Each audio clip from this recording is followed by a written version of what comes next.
Assalamualaikum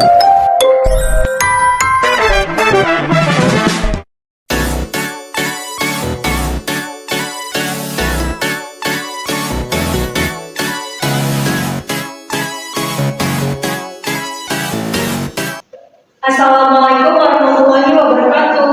Waalaikumsalam warahmatullahi wabarakatuh. Selamat pagi anak-anak. Pagi, Ibu. Bagaimana kabarnya hari ini? Alhamdulillah. Alhamdulillah sehat semua ya. Baik, kita sebelum masuk ke pelajaran berdoa dulu, dipimpin oleh Hajwa. Baik, sebelum mulai pembelajaran hari ini, alangkah baiknya kita berdoa selesai. Baik, Ibu presentasi dulu ya. Ibu, Alisa Nadia hadir, Bu. hadir. Dipa hadir. Alexandra hadir. Najwa hadir. Irma Hadir. baik, semuanya hadir ya. Iya. Baik, untuk hari ini Ibu akan meneruskan kembali materi yang sudah Ibu jelaskan di minggu lalu. Di minggu lalu Ibu sudah menjelaskan mengenai teks berita dari mulai pengertian, lalu ada ciri-ciri, lalu ada sedikit contoh dari berita, lalu ada Ibu juga menjelaskan sedikit tentang struktur teks berita. Nah, di sini ada struktur teks berita. Nah, di sini struktur teks berita itu ada 4. Yang pertama ada judul berita yang berisi isi pokok dari berita, lalu ada teks berita yang berisi dari 5W, 1H atau adiksi mbak. Lalu ada isi berita yaitu adalah penjelasan tambahan dan detail dari teks berita. Lalu ada ekor berita yaitu harapan dari narasumber. Nah, di sini ada kaidah pembahasan dari teks berita. Yang pertama, konjungsi tunggal terdiri dari satu pola kalimat. Lalu yang kedua, konjungsi yang bermakna kronologis, misalnya kata sejak itu, lalu, sebelum, sudah. Lalu ada konjungsi yang mempunyai 2 pola kalimat atau lebih. Lalu ada konjungsi kausalitas yang menghubungkan sebuah kata seperti karena, lalu oleh sebab itu, lalu ada pronomina atau kata ganti. Nah, kata ganti yang dipakai, yaitu kata ganti yang dipakai untuk mengganti orang atau benda seperti aku, dia, mereka, dia. Nah, di sini ada salah satu contoh teks berita. Kalian boleh baca 5 menit dari sekarang.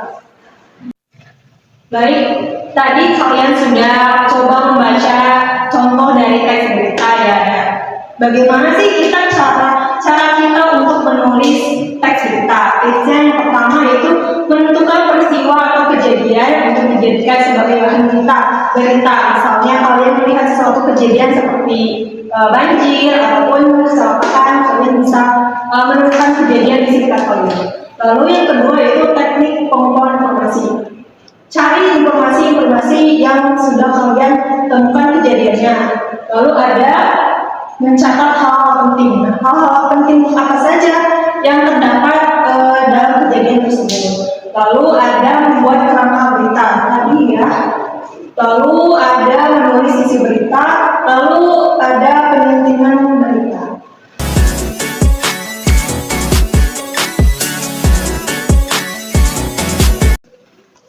Baik anak-anak, kalian sudah diberikan materi dari mulai awal dari awal pengertian, lalu tadi ada tips menulis teks berita. Sekarang kita akan bermain games nih. Nah, gamesnya itu Ibu akan menempelkan papan ini. Nanti kalian dikasih bola ini, lalu kalian dikasih.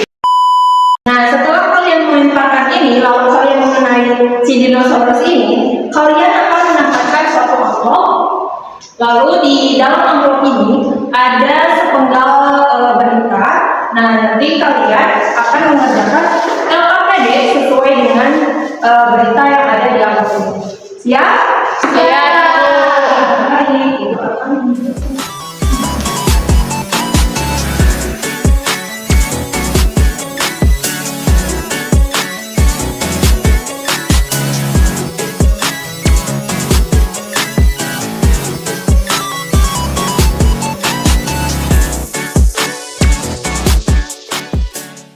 Baik, Ibu minta tadi sudah dibagikan ya kelompoknya, ada kelompok 1 dan kelompok 2. Ibu minta nanti salah satu perwakilannya untuk melempar bola ke sini. Nanti harus mengenainya ya. Ya, Ibu. Boleh perwakilannya maju ke depan untuk melemparkan bola ke sini. Boleh, silakan. Siapa dulu? Siapa? Udah aja. Boleh. Duit nggak? Alhamdulillah.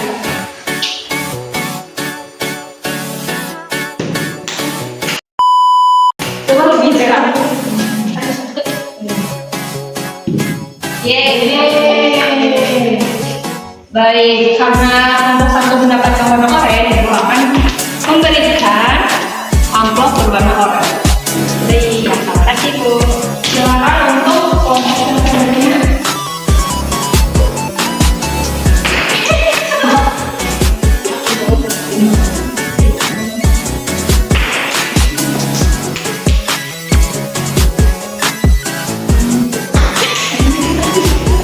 A few moments later.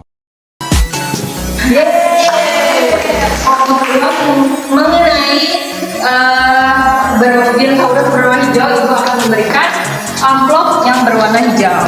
Terima kasih Bu.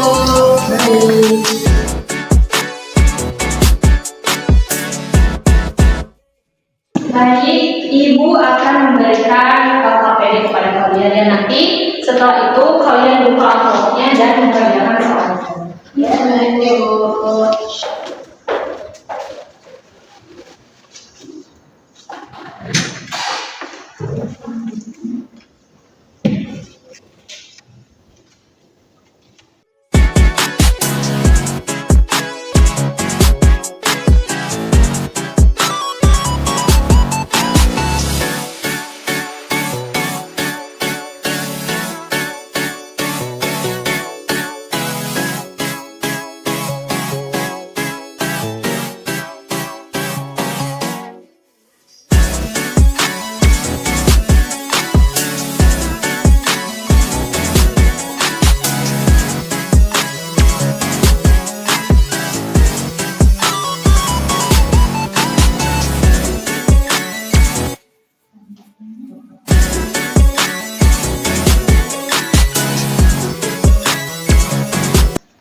Karena waktu pengerjaannya sudah habis, nah Ibu minta setelah kalian mengerjakan itu, Ibu minta untuk perwakilan salah satunya ke depan untuk mempresentasikan jawabannya. Silakan dari kelompok mana dulu? Jadi Ibu.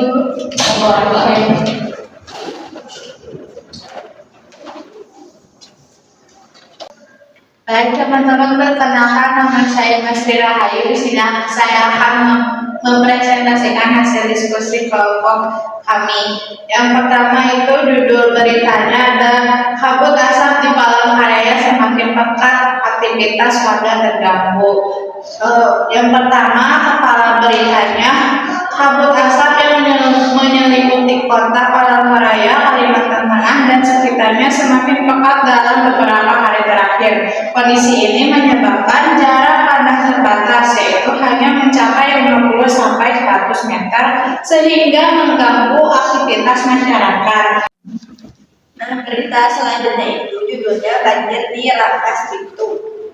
Untuk bagian tubuh beritanya itu guyuran hujan deras yang terus berlangsung selama 3 hari menyebabkan banjir melanda beberapa wilayah di Rangkas Bitung. Salah satu lokasi yang terdampak adalah SMP Negeri 1 Rangkas Bitung. Ketinggian air yang mencapai 30 hingga 60 cm membuat para siswa harus melewati genangan air untuk menuju sekolah.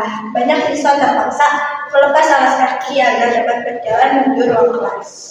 Meskipun harus menghadapi kondisi yang sulit, para siswa tetap menunjukkan semangat belajar dan tetap mengikuti kegiatan pembelajaran seperti biasa. Baik, silakan duduk kembali. Baik, tepuk tangan untuk kelompoknya masing-masing. Baik, anak-anak gimana gamenya, seru nggak? KPD gampang kan? Baik, karena kalian sudah mengerti mengenai struktur, lalu ada faedah Nah, di minggu depan kita akan mencoba untuk ulangan harian, oke? Siap? Baik. Cukup sekian dari untuk materi pembelajaran hari ini. Ibu cukupkan. Terima kasih. Wassalamualaikum warahmatullahi wabarakatuh.